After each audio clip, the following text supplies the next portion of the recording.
The Adventure of the Bruce-Partington Plans.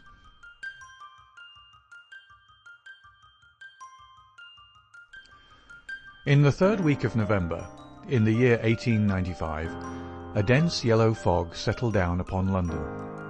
From the Monday to the Thursday, I doubt whether it was ever possible from our windows in Baker Street to see the loom of the opposite houses.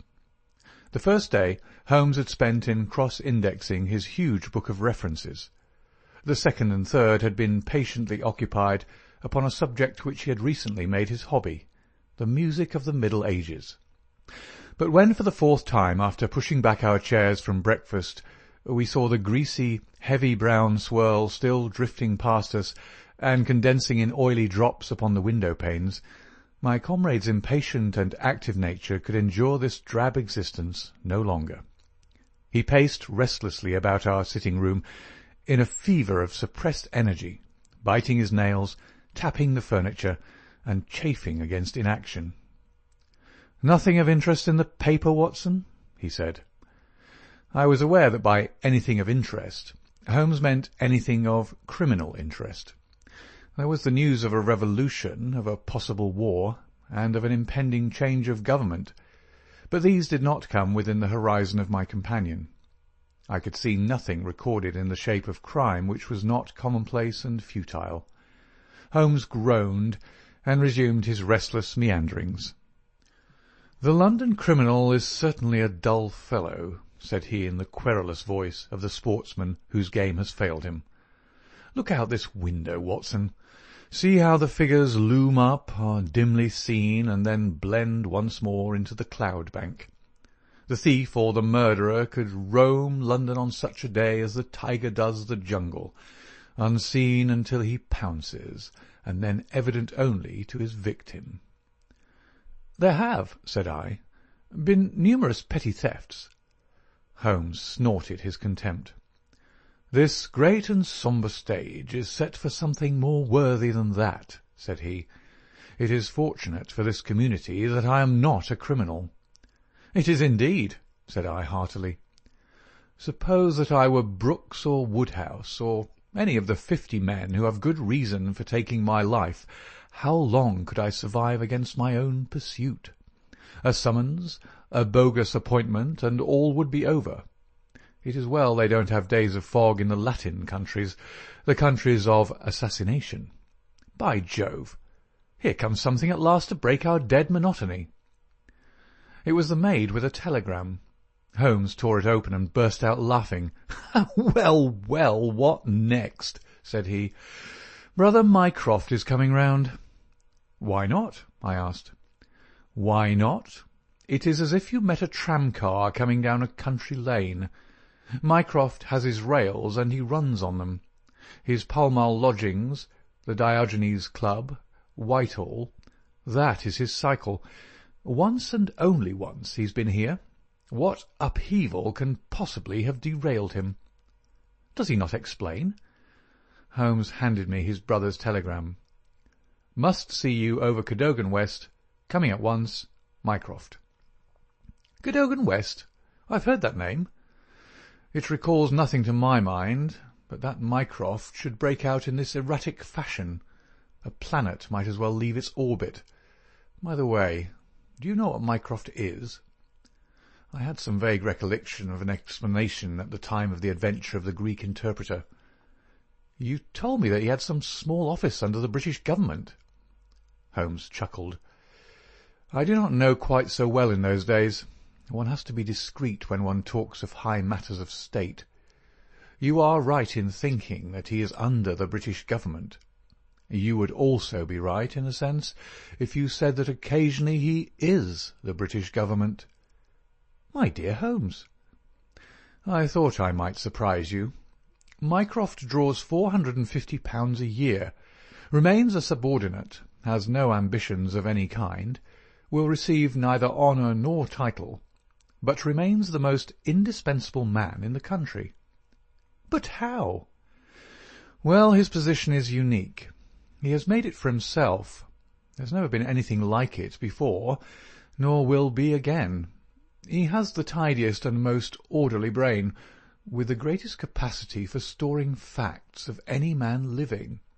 The same great powers which I have turned to the detection of crime he has used for this particular business.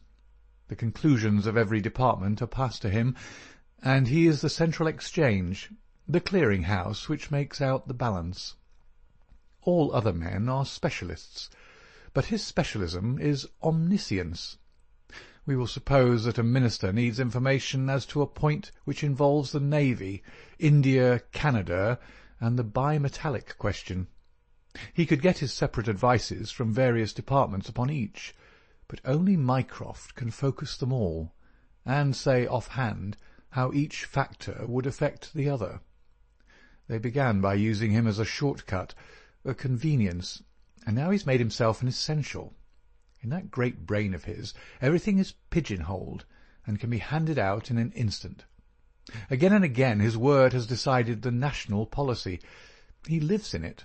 He thinks of nothing else, save when, as an intellectual exercise, he unbends if I call upon him and ask him to advise me on one of my little problems. But Jupiter is descending today. What on earth can it mean? Who is Cadogan West, and what is he to Mycroft? "I have it!" I cried, and plunged among the litter of papers upon the sofa. Yes, here he is, sure enough. Cadogan West was the young man who was found dead on the Underground on Tuesday morning. Holmes sat up at attention, his pipe half-way to his lips. "This must be serious, Watson. A death which has caused my brother to alter his habits can be no ordinary one. What in the world can he have to do with it? The case was featureless, as I remember it. The young man had apparently fallen out of the train and killed himself. He had not been robbed, and there was no particular reason to suspect violence. Is that not so?" "There has been an inquest," said I, "and a good many fresh facts have come out. Looked at more closely, I should certainly say that it was a curious case." "Judging by its effect on my brother, I should think it must be a most extraordinary one." He snuggled down in his armchair. "Now, Watson, let us have the facts." The man's name was Arthur Cadogan West. He was 27 years of age, unmarried, and a clerk at Woolwich Arsenal. Government employ, behold the link with brother Mycroft. He left Woolwich suddenly on Monday night, was last seen by his fiancee, Miss Violet Westbury, whom he left abruptly in the fog about 7:30 that evening. There was no quarrel between them, and she can give no motive for his action. The next thing heard of him was when his dead body was discovered by a plate-layer named Mason, just outside Aldgate Station on the Underground system in London. When? The body was found at 6 on Tuesday morning.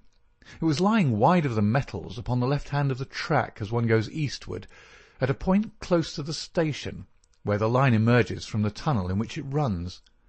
The head was badly crushed, an injury which might well have been caused by a fall from the train. The body could only have come on the line in that way.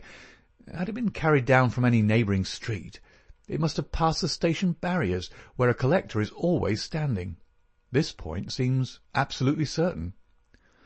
Very good. The case is definite enough. The man, dead or alive, either fell or was precipitated from a train. So much is clear to me. Continue. The trains which traverse the lines of rail beside which the body was found are those which run from west to east, some being purely metropolitan and some from Willesden and outlying junctions. It can be stated for certain that this young man, when he met his death, was travelling in this direction at some late hour of the night, but at what point he entered the train it is impossible to state. His ticket, of course, would show that. There was no ticket in his pockets. No ticket? Dear me, Watson, this really is a very singular. According to my experience, it is not possible to reach the platform of a metropolitan train without exhibiting one's ticket. Presumably, then, the young man had one. Was it taken from him in order to conceal the station from which he came? It is possible. Or did he drop it in the carriage? That is also possible. But the point is of curious interest. I understand that there was no sign of robbery. Apparently not. There is a list here of his possessions. His purse contained £2.15. He'd also a cheque-book on the Woolwich branch of the Capital and Counties Bank. Through this his identity was established. There were also 2 dress circle tickets for the Woolwich Theatre, dated for that very evening. Also a small packet of technical papers. Holmes gave an exclamation of satisfaction. "There we have it at last, Watson. British Government, Woolwich, Arsenal, technical papers. Brother Mycroft, the chain is complete. But here he comes, if I am not mistaken, to speak for himself." A moment later the tall and portly form of Mycroft Holmes was ushered into the room. Heavily built and massive, there was a suggestion of uncouth physical inertia in the figure, but above this unwieldy frame there was perched a head so masterful in its brow, so alert in its steel-grey, deep-set eyes, so firm in its lips, and so subtle in its play of expression, that after the first glance one forgot the gross body and remembered only the dominant mind. At his heels came our dear old friend Lestrade of Scotland Yard, thin and austere. The gravity of both their faces foretold some weighty quest. The detective shook hands without a word. Mycroft Holmes struggled out of his overcoat and subsided into an armchair. "A most annoying business, Sherlock," said he. "I extremely dislike altering my habits, but the powers that be would take no denial.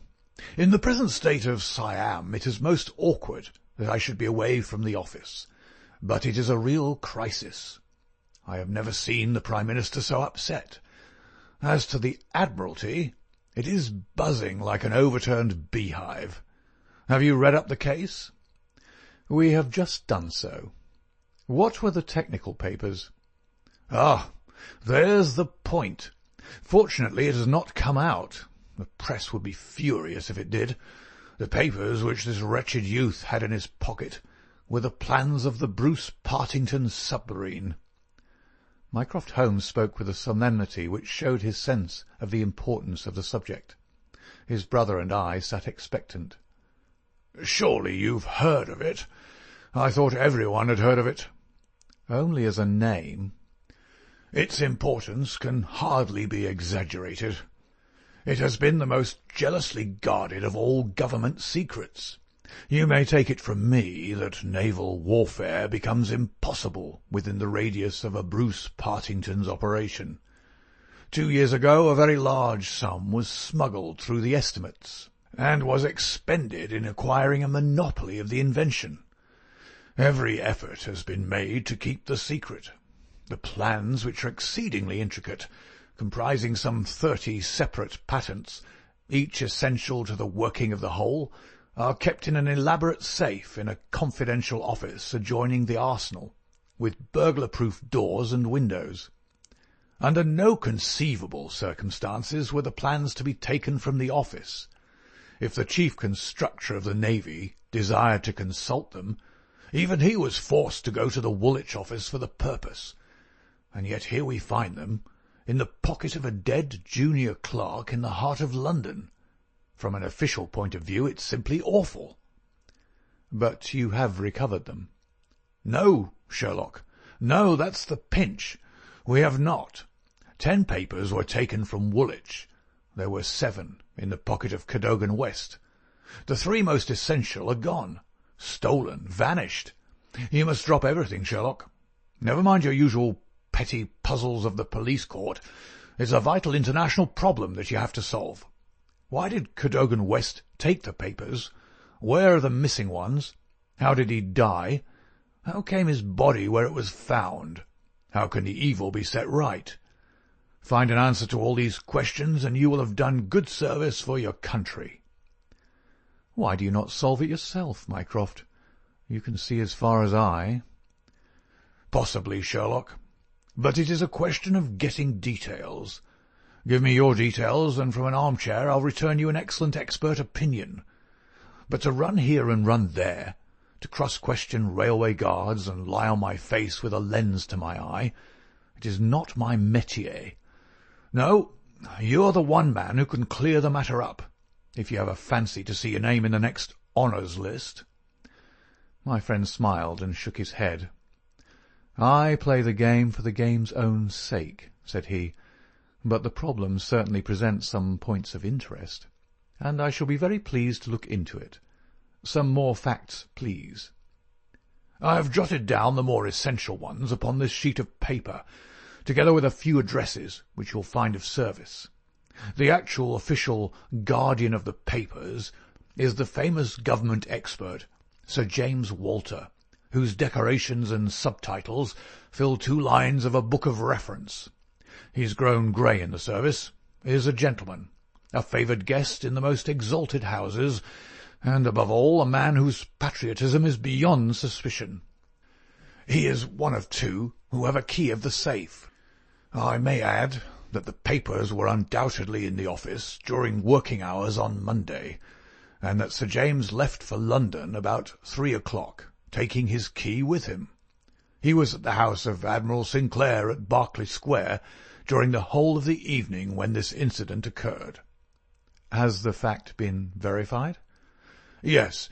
His brother, Colonel Valentine Walter, has testified to his departure from Woolwich, and Admiral Sinclair to his arrival in London. So Sir James is no longer a direct factor in the problem." "Who was the other man with the key?" "The senior clerk and draftsman, Mr. Sidney Johnson. He's a man of 40, married with 5 children. He is a silent, morose man, but he has, on the whole, an excellent record in the public service. He is unpopular with his colleagues, but a hard worker. According to his own account, corroborated only by the word of his wife, he was at home the whole of Monday evening after office hours, and his key has never left the watch-chain upon which it hangs." "Tell us about Cadogan West." "He has been 10 years in the service, and has done good work. He has the reputation of being hot-headed and imperious, but a straight, honest man. We have nothing against him. He was next Sidney Johnson in the office. His duties brought him into daily personal contact with the plans. No one else had the handling of them." "Who locked up the plans that night?" "Mr. Sidney Johnson, the senior clerk." "Well, it is surely perfectly clear who took them away. They are actually found upon the person of this junior clerk, Cadogan West. That seems final, does it not?" "It does, Sherlock, and yet it leaves so much unexplained. In the first place, why did he take them?" "I presume they were of value." "He could have got several thousands for them very easily." "Can you suggest any possible motive for taking the papers to London except to sell them?" "No, I cannot." "Then we must take that as our working hypothesis. Young West took the papers. Now this could only be done by having a false key." "Several false keys. He had to open the building and the room." "He had, then, several false keys. He took the papers to London to sell the secret, intending no doubt to have the plans themselves back in the safe next morning before they were missed. While in London, on this treasonable mission, he met his end." "How?" "We will suppose that he was travelling back to Woolwich when he was killed and thrown out of the compartment." "Aldgate, where the body was found, is considerably past the Station London Bridge, which would be his route to Woolwich." "Many circumstances could be imagined under which he would pass London Bridge. There was someone in the carriage, for example, with whom he was having an absorbing interview. This interview led to a violent scene in which he lost his life. Possibly he tried to leave the carriage, fell out on the line, and so met his end. The other closed the door. There was a thick fog, and nothing could be seen." "No better explanation can be given with our present knowledge. And yet consider, Sherlock, how much you leave untouched. We will suppose, for argument's sake, that young Cadogan West had determined to convey these papers to London. He would naturally have made an appointment with the foreign agent and kept his evening clear. Instead of that, he took 2 tickets for the theatre, escorted his fiancée halfway there, and then suddenly disappeared." "A blind?" said Lestrade, who had sat listening with some impatience to the conversation. "A very singular one. That is objection number 1. Objection number 2. We will suppose that he reaches London and sees the foreign agent. He must bring back the papers before morning, or the loss will be discovered. He took away 10. Only 7 were in his pocket. What had become of the other 3? He certainly would not leave them of his own free will. Then again, where is the price of his treason? One would have expected to find a large sum of money in his pocket." "It seems me perfectly clear," said Lestrade.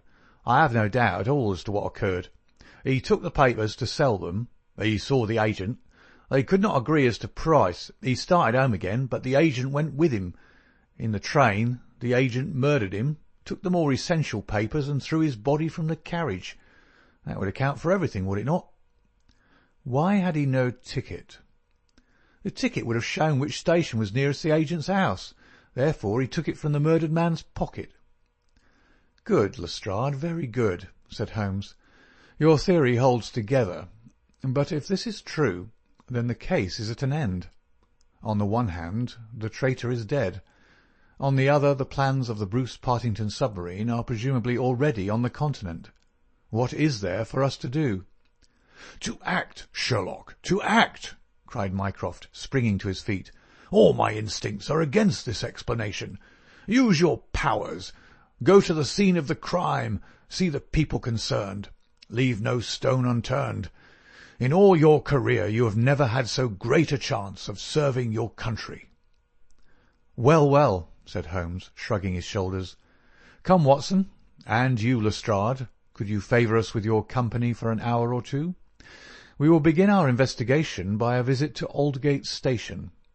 Good-bye, Mycroft. I shall let you have a report before evening, but I warn you in advance that you have little to expect." An hour later, Holmes, Lestrade, and I stood upon the Underground Railroad at the point where it emerges from the tunnel immediately before Aldgate Station. A courteous, red-faced old gentleman represented the railway company. "This is where the young man's body lay," said he, indicating a spot about 3 feet from the metals. "It could not have fallen from above, for these, as you see, are all blank walls. Therefore it could only have come from a train, and that train, so far as we can trace it, must have passed about midnight on Monday." "Have the carriages been examined for any sign of violence?" "There are no such signs, and no ticket has been found." "No record of a door being found open?" "None." "We have had some fresh evidence this morning," said Lestrade. "A passenger who passed Aldgate in an ordinary metropolitan train about 11:40 on Monday night declares that he heard an heavy thud as of a body striking the line just before the train reached the station. There was dense fog, however, and nothing could be seen. He made no report of it at the time. Why, whatever is the matter with Mr. Holmes?" My friend was standing with an expression of strained intensity upon his face, staring at the railway metals where they curved out of the tunnel. Aldgate is a junction, and there was a network of points. On these his eager, questioning eyes were fixed, and I saw on his keen, alert face that tightening of the lips, that quiver of the nostrils, and concentration of the heavy, tufted brows, which I knew so well. "Points," he muttered.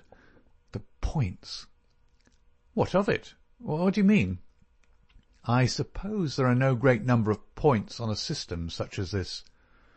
"No, they are very few." "And a curve, too. Points and a curve. By Jove, if it were only so." "What is it, Mr. Holmes? Have you a clue?" "An idea, an indication, no more. But the case certainly grows in interest. Unique, perfectly unique, and yet why not? I do not see any indications of bleeding on the line." "There were hardly any." "But I understand there was a considerable wound." "The bone was crushed, but there was no great external injury." and yet one would have expected some bleeding.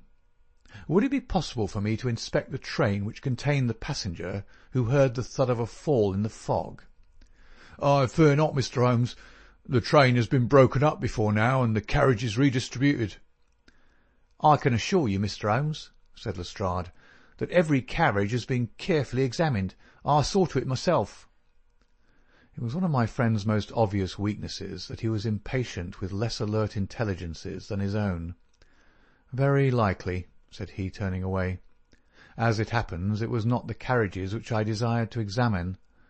Watson, we have done all we can here. We need not trouble you any further, Mr. Lestrade. I think our investigations must now carry us to Woolwich." At London Bridge, Holmes wrote a telegram to his brother, which he handed to me before dispatching it. It ran thus: "See some light in the darkness, but it may possibly flicker out.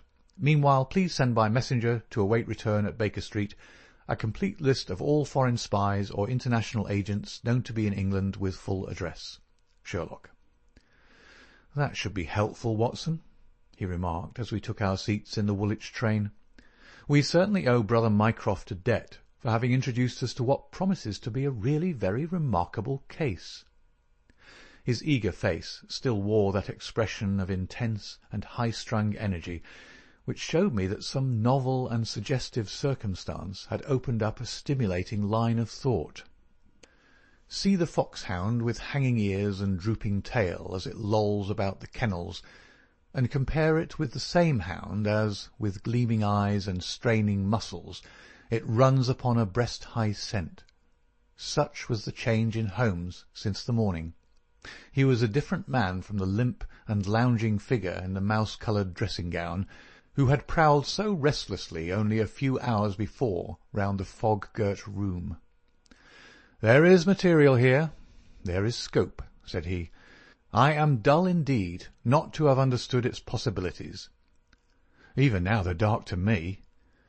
The end is dark to me also, but I have hold of one idea which may lead us far. The man met his death elsewhere, and his body was on the roof of a carriage." "On the roof? Remarkable, is it not? But consider the facts. Is it a coincidence that it is found at the very point where the train pitches and sways as it comes round on the points? Is not that the place where an object upon the roof might be expected to fall off? The points would affect no object inside the train. Either the body fell from the roof, or a very curious coincidence has occurred. But now consider the question of the blood. Of course, there was no bleeding on the line if the body had bled elsewhere. Each fact is suggestive in itself. Together they have a cumulative force." "And the ticket too," I cried. "Exactly. We could not explain the absence of a ticket. This would explain it. Everything fits together." "But suppose it was so? We're still as far as ever from unravelling the mystery of his death. Indeed, it becomes not simpler, but stranger." "Perhaps," said Holmes thoughtfully. "Perhaps." He relapsed into a silent reverie which lasted until the slow train drew up at last in Woolwich station. There he called a cab and drew Mycroft's paper from his pocket. "We have quite a little round of afternoon calls to make," said he. "I think that Sir James Walter claims our first attention." The house of the famous official was a fine villa, with green lawns stretching down to the Thames. As we reached it, the fog was lifting, and a thin, watery sunshine was breaking through. A butler answered our ring. "Sir James, sir," said he with a solemn face. "Sir James died this morning." "Good heavens!" cried Holmes in amazement. "How did he die?" "Perhaps you would care to step in, sir, and see his brother, Colonel Valentine." "Yes, we'd best do so." We were ushered into a dim-lit drawing-room, where an instant later we were joined by a very tall, handsome, light-bearded man of 50, the younger brother of the dead scientist.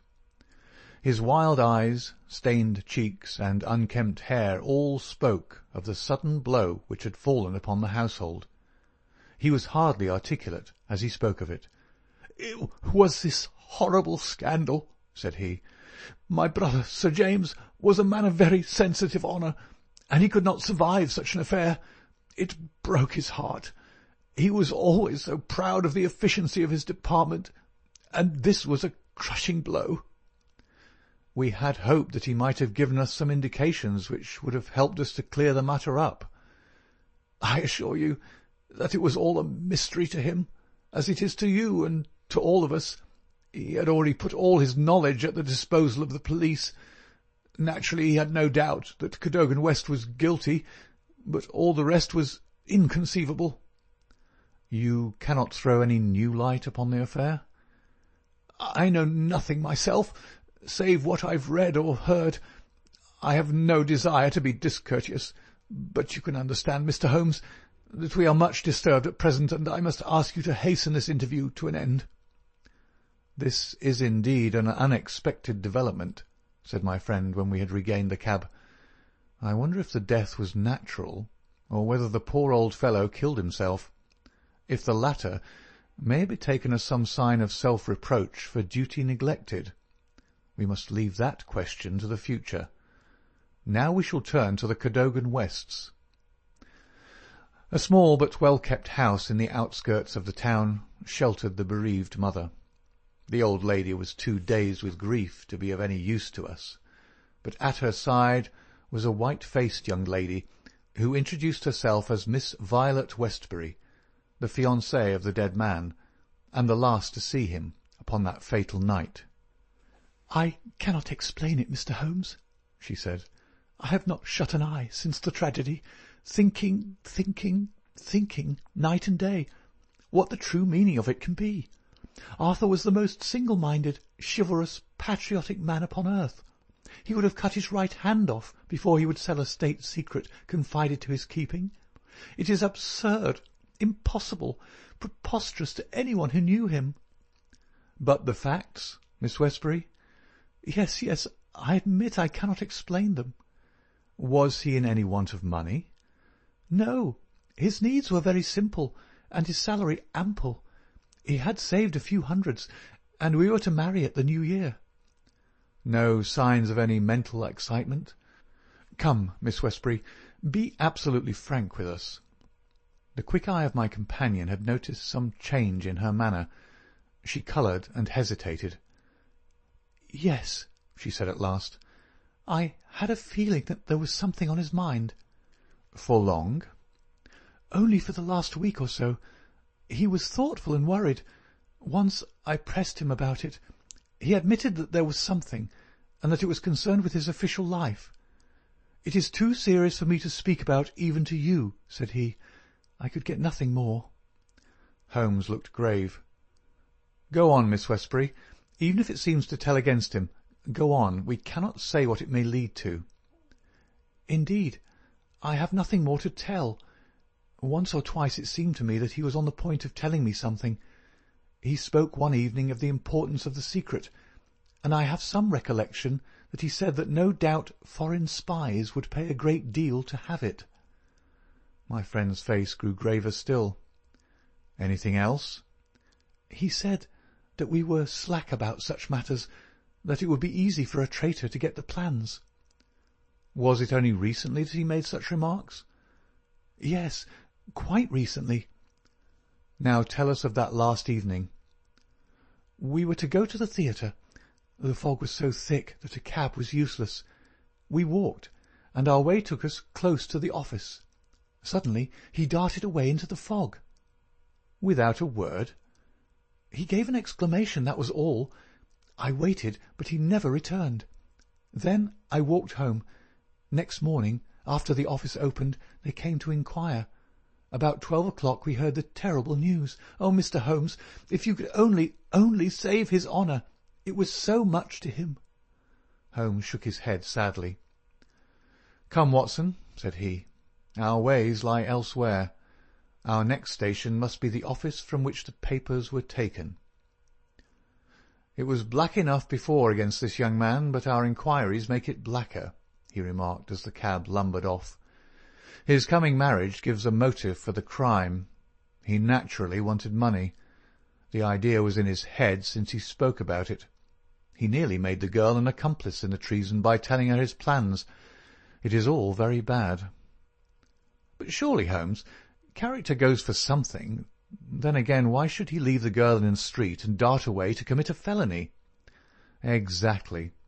There are certain objections, but it is a formidable case which they have to meet. Mr. Sidney Johnson, the senior clerk, met us at the office, and received us with that respect which my companion's card always commanded. He was a thin, gruff, bespectacled man of middle age, his cheeks haggard and his hands twitching from the nervous strain to which he had been subjected. "It is bad, Mr. Holmes, very bad. Have you heard of the death of the chief?" "We have just come from his house."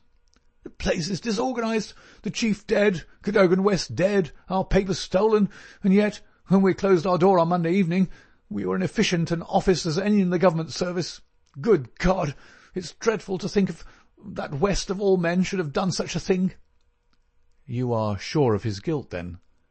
"I can see no other way out of it, and yet I would have trusted him as I trust myself." "At what hour was the office closed on Monday?" "At 5. "Did you close it?" "I am always the last man out." "Where were the plans?" "In that safe. I put them there myself." "Is there no watchman to the building?" "There is, but he has other departments to look after as well. He is an old soldier and a most trustworthy man. He saw nothing that evening. Of course, the fog was very thick." "Suppose that Cadogan West wished to make his way into the building after hours. He would need 3 keys, would he not, before he could reach the papers?" "Yes, he would. The key of the outer door, the key of the office, and the key of the safe." "Only Sir James Walter and you had those keys?" "I had no keys of the doors, only of the safe." "Was Sir James a man who was orderly in his habits?" "Yes, I think he was. I know that so far as those 3 keys are concerned, he kept them on the same ring. I've often seen them there." "And that ring went with him to London?" "He said so." "And your key never left your possession?" "Never." "Then West, if he is the culprit, must have had a duplicate, and yet none was found upon his body. One other point. If a clerk in this office desired to sell the plans, would it not be simpler to copy the plans for himself than to take the originals, as was actually done?" "It would have taken considerable technical knowledge to copy the plans in an effective way." "But I suppose either Sir James or you or West has that technical knowledge?" "No doubt we had. But I beg you won't try to drag me into the matter, Mr. Holmes. What is the use of our speculating in this way when the original plans were actually found on West?" "Well, it is certainly singular that he should run the risk of taking originals if he could safely have taken copies, which would have equally served his turn." "Singular, no doubt. And yet he did so." "Every inquiry in this case reveals something inexplicable. Now there are 3 papers still missing. They are, as I understand, the vital ones." "Yes, that is so." "Do you mean to say that anyone holding these 3 papers, and without the 7 others, could construct a Bruce-Partington submarine?" "I reported to that effect to the Admiralty, but to-day I have been over the drawings again, and I am not so sure of it. The double valves with the automatic self-adjusting slots are drawn in one of the papers which have been returned. Until the foreigners had invented that for themselves, they could not make the boat. Of course, they might soon get over the difficulty." "But the 3 missing drawings are the most important?" "Undoubtedly." "I think, with your permission, I will now take a stroll round the premises. I do not recall any other question which I desire to ask." He examined the lock of the safe, the door of the room, and finally the iron shutters of the window. It was only when we were on the lawn outside that his interest was strongly excited. There was a laurel bush outside the window, and several of the branches bore signs of having been twisted or snapped. He examined them carefully with his lens, and then some dim and vague marks upon the earth beneath. Finally, he asked the chief clerk to close the iron shutters, and he pointed out to me that they hardly met in the centre, and it would be possible for anyone outside to see what was going on within the room. "The indications are ruined by 3 days' delay. They may mean something or nothing. Well, Watson, I do not think that Woolwich can help us further. It is a small crop which we have gathered. Let us see if we can do better in London. Yet we added one more sheaf to our harvest before we left Woolwich station. The clerk in the ticket office was able to say with confidence that he saw Cadogan West, whom he knew well by sight, upon that Monday night, and that he went to London by the 8:15 to London Bridge. He was alone, and took a single third-class ticket. The clerk was struck at the time by his excited and nervous manner. So shaky was he that he could hardly pick up his change, and the clerk had helped him with it. A reference to the timetable showed that the 8:15 was the first train which it was possible for West to take after he had left the lady about 7:30.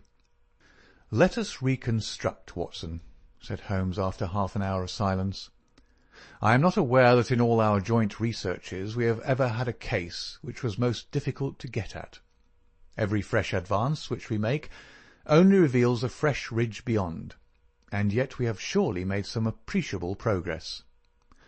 The effect of our inquiries at Woolwich has in the main been against young Cadogan West, but the indications at the window would lend themselves to a more favourable hypothesis.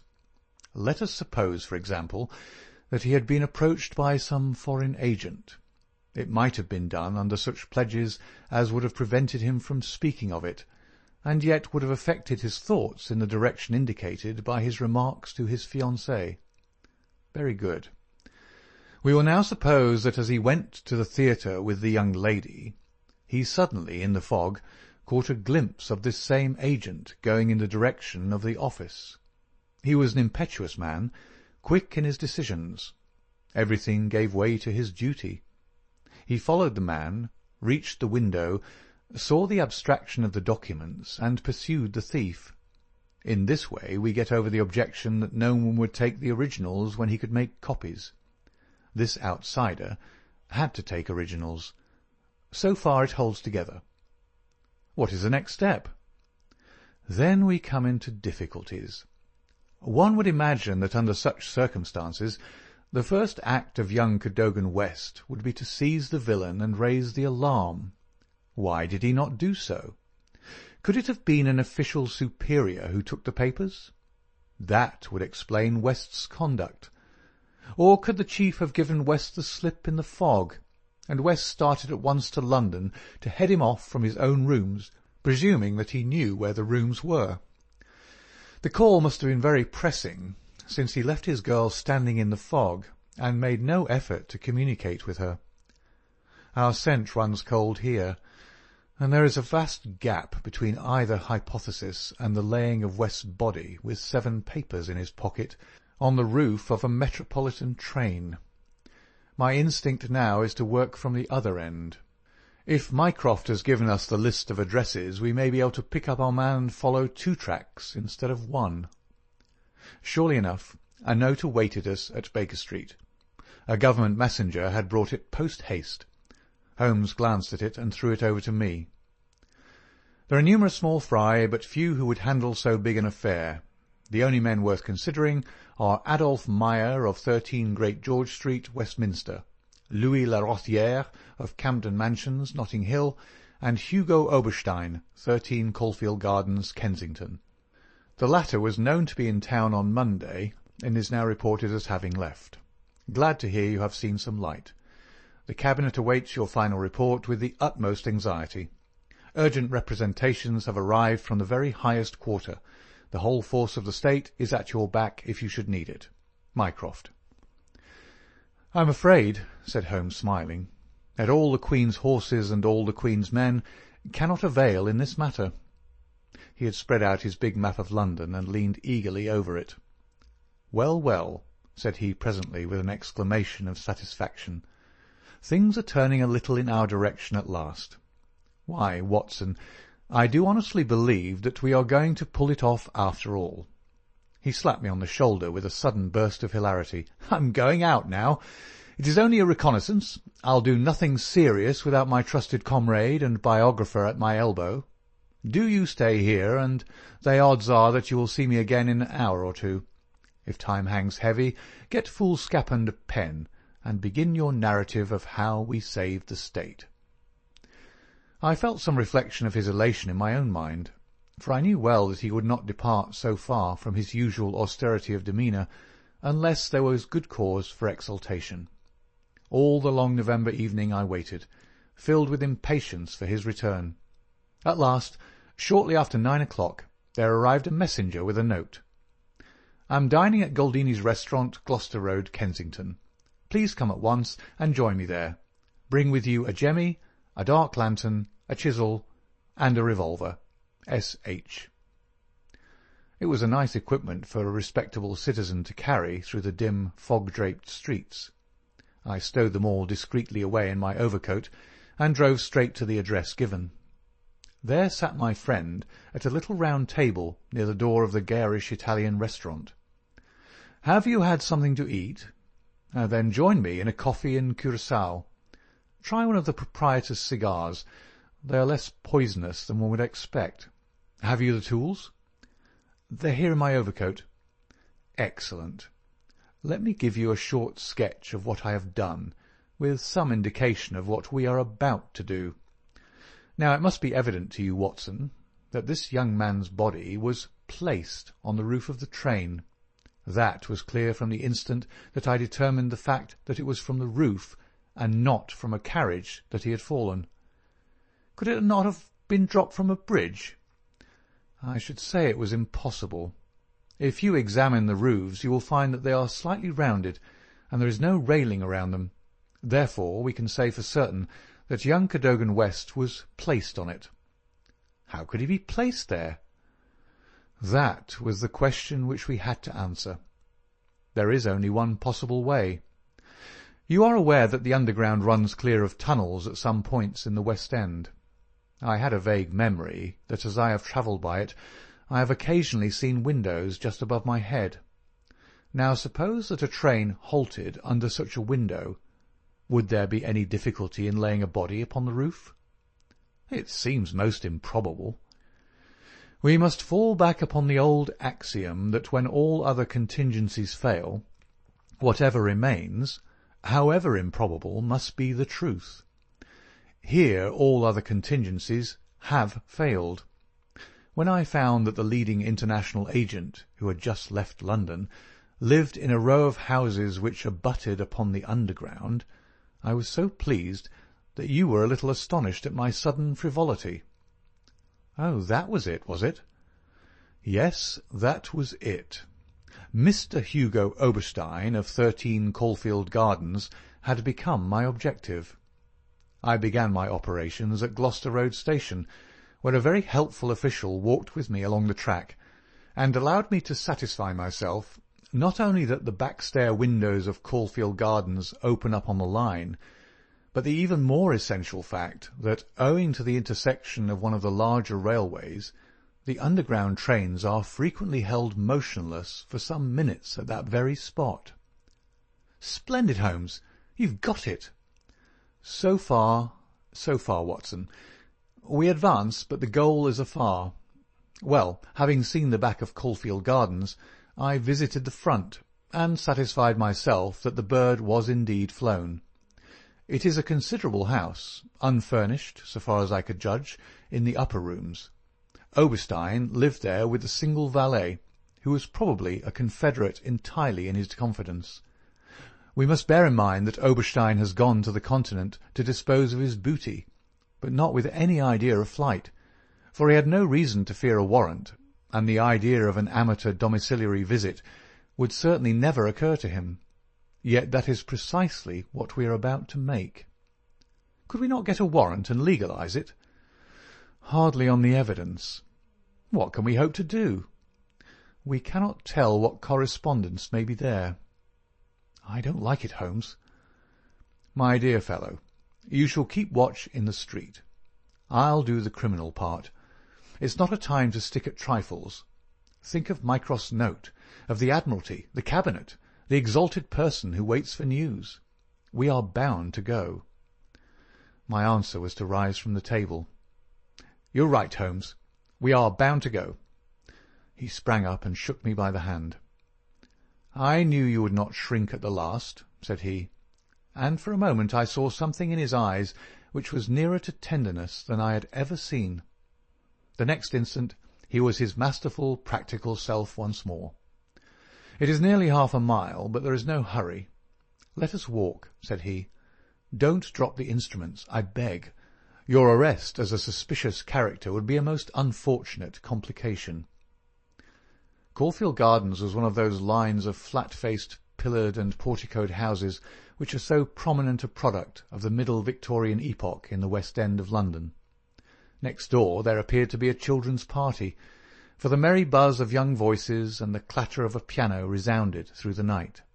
The fog still hung about and screened us with its friendly shade.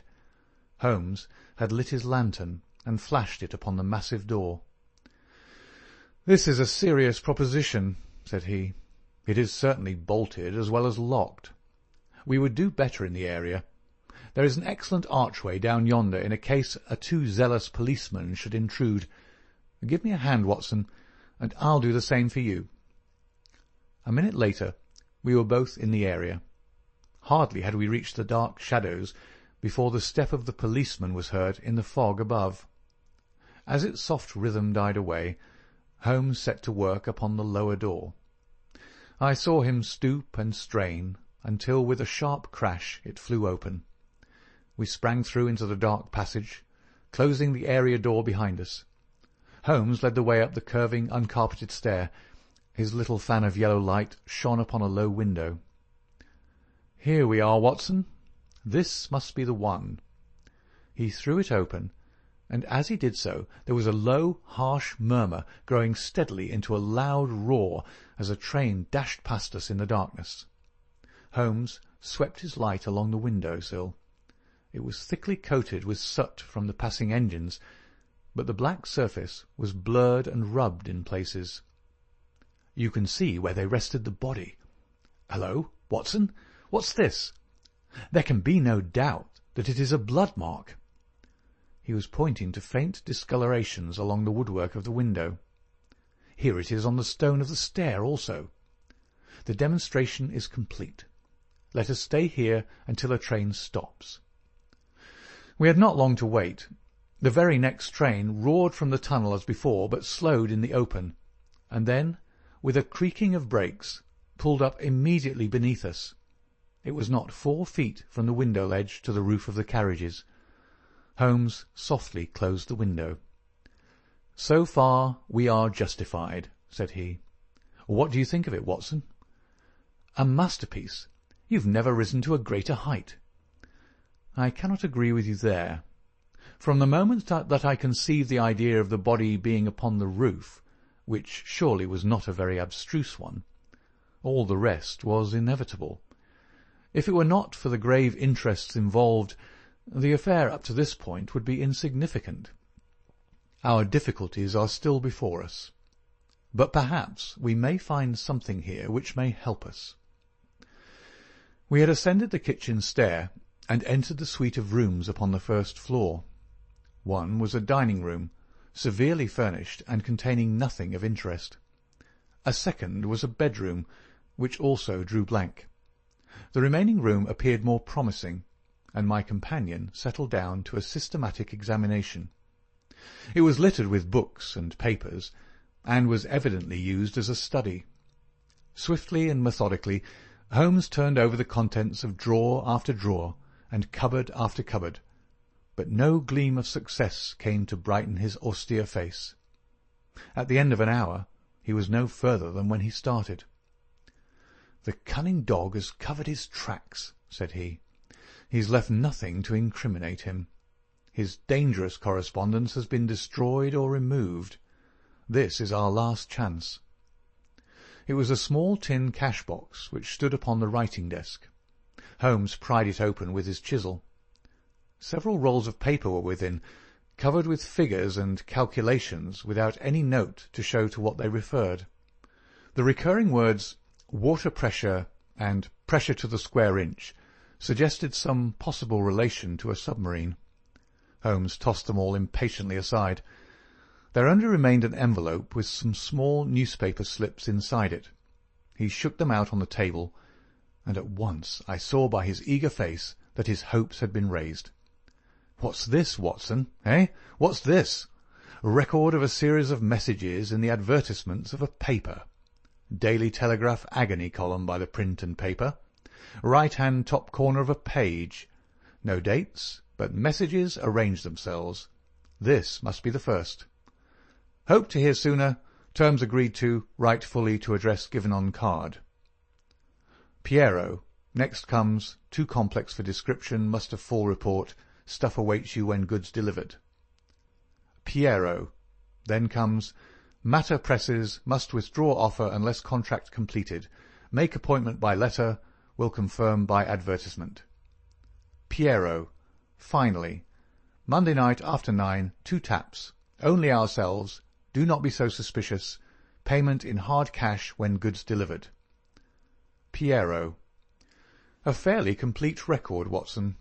If we could only get at the man at the other end. He sat lost in thought, tapping his fingers on the table. Finally he sprang to his feet. Well, perhaps it won't be so difficult after all. There is nothing more to be done here, Watson. I think we might drive round to the offices of the Daily Telegraph, and so bring a good day's work to a conclusion. Mycroft, Holmes and Lestrade had come round by appointment after breakfast next day, and Sherlock Holmes had recounted to them our proceedings of the day before. The professional shook his head over our confessed burglary. "We can't do these things in a force, Mr. Holmes," said he. "No wonder you get results that are beyond us. But some of these days you'll go too far, and you'll find yourself and your friend in trouble. For England, home and beauty, eh, Watson? Martyrs on the altar of our country. Well, what do you think of it, Mycroft?" "Excellent, Sherlock. Admirable. But what use will you make of it?" Holmes picked up the Daily Telegraph, which lay upon the table. "Have you seen Piero's advertisement to-day?" "What, another one?" "Yes. Here it is. Tonight, same hour, same place, 2 taps, most vitally important, your own safety at stake. Piero." "By George!" cried Lestrade. "If he answers that, we got him."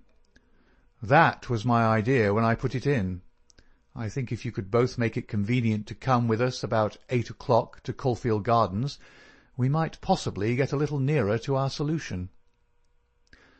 One of the most remarkable characteristics of Sherlock Holmes was his power of throwing his brain out of action and switching all his thoughts on to lighter things whenever he had convinced himself that he could no longer work to advantage. I remember that during the whole of that memorable day he lost himself in a monograph which he had undertaken upon the polyphonic motets of Lassus. For my own part, I had none of this power of detachment, and the day in consequence appeared to be interminable. The great national importance of the issue, the suspense in high quarters, the direct nature of the experiment which we were trying, all combined to work upon my nerve. It was a relief to me when at last, after a light dinner, we set out upon our expedition. Lestrade and Mycroft met us by appointment at the outside of Gloucester Road Station. The area door of Oberstein's house had been left open the night before, and it was necessary for me, as Mycroft Holmes absolutely and indignantly declined to climb the railings, to pass in and open the hall door. By 9 o'clock we were all seated in the study, waiting patiently for our man. An hour passed, and yet another. When 11 struck, the measured beat of the great church clock seemed to sound the dirge of our hopes. Lestrade and Mycroft were fidgeting in their seats, and looking twice a minute at their watches. Holmes sat silent and composed, his eyelids half shut, but every sense on the alert. He raised his head with a sudden jerk. "He is coming," said he. There had been a furtive step past the door. Now it returned. We heard a shuffling sound outside, and then 2 sharp taps with the knocker. Holmes rose, motioning us to remain seated. The gas in the hall was a mere point of light. He opened the outer door, and then, as a dark figure slipped past him, he closed and fastened it. "This way," we heard him say, and a moment later our man stood before us. Holmes had followed him closely, and as the man turned with a cry of surprise and alarm, he caught him by the collar and threw him back into the room. Before our prisoner had recovered his balance, the door was shut, and Holmes was standing with his back against it. The man glared around him, staggered, and fell senseless upon the floor. With the shock, his broad-brimmed hat flew from his head, his cravat slipped down his lips, and there were the long, light beard and the soft, handsome, delicate features of Colonel Valentine Walter. Holmes gave a whistle of surprise. "You can write me down an ass this time, Watson," said he. "This was not the bird that I was looking for." "Who is he?" asked Mycroft eagerly. "The younger brother of the late Sir James Walter, the head of the submarine department. Yes, yes, I see the fall of the cards. He is coming too. I think that you had best leave his examination to me." We had carried the prostrate body to the sofa. Now our prisoner sat up, looked round him with a horror-stricken face, and passed his hand over his forehead like one who cannot believe his own senses. "What is this?" he asked. "I came here to visit Mr. Oberstein." "Everything is known, Colonel Walter," said Holmes. "How an English gentleman could behave in such a manner is beyond my comprehension. But your whole correspondence and relations with Oberstein are within our knowledge. So also are the circumstances connected with the death of young Cadogan West. Let me advise you to gain at least the small credit for repentance and confession, since there are still some details which we can only learn from your lips." The man groaned and sank his face in his hands. We waited, but he was silent. "I can assure you," said Holmes, "that every essential is already known. We know that you were pressed for money, that you took an impress of the keys which your brother held, and that you entered into a correspondence with Oberstein, who answered your letters through the advertisement columns of the Daily Telegraph. We are aware that you went down to the office in the fog on Monday night, but that you were seen and followed by young Cadogan West, who had probably some previous reason to suspect you. He saw your theft, but could not give the alarm, as it was just possible that you were taking the papers to your brother in London. Leaving all his private concerns, like the good citizen that he was, he followed you closely in the fog and kept at your heels until you reached this very house. There he intervened, and then it was, Colonel Walter, that to treason you added the more terrible crime of murder." "I did not! I did not! Before God I swear that I did not!" cried our wretched prisoner. "Tell us then how Cadogan West met his end before you laid him upon the roof of a railway carriage." "I will! I swear to you that I will! I did the rest. I confess it. It was just as you say. A stock exchange debt had to be paid. I needed the money badly. Oberstein offered me 5,000. It was to save myself from ruin. But as to murder, I am as innocent as you." "What happened then?" "He had his suspicions before, and he followed me as you describe. I never knew it until I was at the very door. It was thick fog, and one could not see 3 yards. I had given 2 taps, and Oberstein had come to the door. The young man rushed up and demanded to know what we were about to do with the papers. Oberstein had a short life-preserver. He always carried it with him. As West forced his way after us into the house, Oberstein struck him on the head. The blow was a fatal one. He was dead within 5 minutes. There he lay in the hall, and we were at our wits' end what to do. Then Oberstein had this idea about the trains which halted under his back window. But first he examined the papers which I had brought. He said that 3 of them were essential, and that he must keep them. "You cannot keep them," said I. "There will be a dreadful row at Woolwich if they're not returned." "I must keep them," said he, "for they're so technical that it is impossible in the time to make copies." "Then they must all go back together tonight," said I.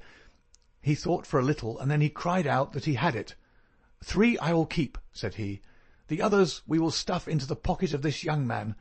When he was found, the whole business will assuredly be put to his account." I could see no other way out of it, so we did as he suggested. We waited half an hour at the window before a train stopped.